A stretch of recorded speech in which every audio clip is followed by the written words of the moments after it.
Thunder rumbles across the misty British marshes as Boadicea, queen of the Iceni, mounts her chariot. Her face fierce, her eyes blazing with rage against Rome's iron grip. But what drives a woman like her to war? And how do stories of warrior queens echo across centuries and continents, shaping power and rebellion in ways you'd never suspect? Let's land in ancient Britain, where Boadicea transforms grief into thunderous war cries.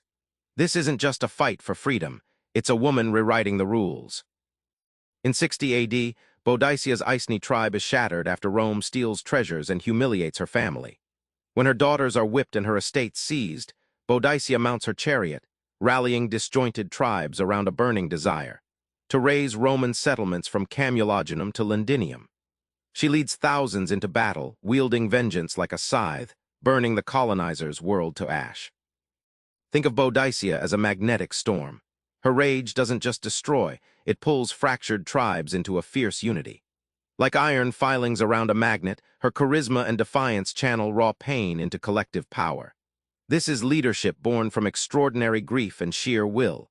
Her chariot is more than a vehicle, it's the spark igniting rebellion's wildfire.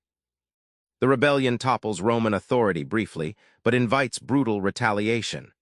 Boadicea's revolt echoes through history not just as destruction but as a symbol, a queen who dared oppose the empire. What's wild is how her legend fuels centuries of female leadership, showing that fierce refusal to submit can change how power is imagined forever. Across time, warrior queens aren't just fighters. They're symbols, storytellers, and catalysts for change. What connects Zenobia and Elizabeth I beyond crowns? In 3rd century Palmyra, Zenobia stands tall as a genius strategist and warrior, commanding an empire that stretches from Syria to Egypt.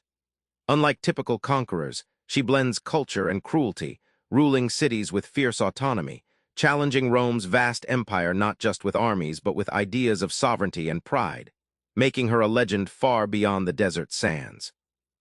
Elizabeth I, the Virgin Queen, juggles threats from within and beyond her island walls like a grandmaster playing chess blindfolded.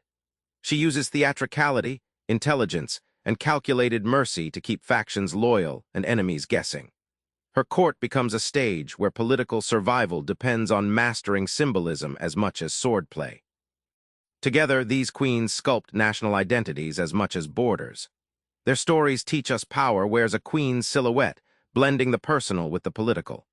They're blueprints for how women harness lineage, legend, and raw intellect to forge legacies that shape nations for centuries. Fast forward, from Queen Jinga's fierce Angola battles to Catherine's Russian Empire plays, how do these warrior queens still teach us today? In 17th century Angola, Queen Jinga defies the Portuguese with guerrilla warfare born from cunning and sheer will.